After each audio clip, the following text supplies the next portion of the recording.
How to fix file not supported on CapCut. Hey guys, welcome back to our YouTube channel. Without any further delay, let us get started.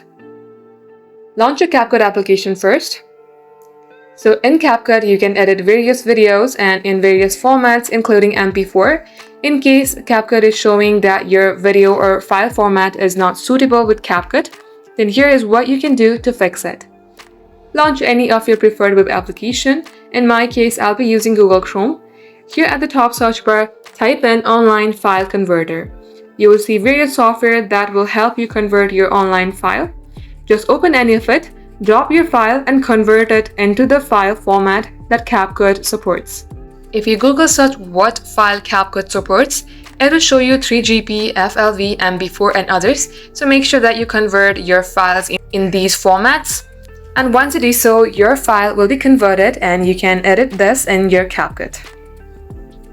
That is all for today. Thank you for watching the video till the very end. If it had helped you in any ways, then do like and subscribe.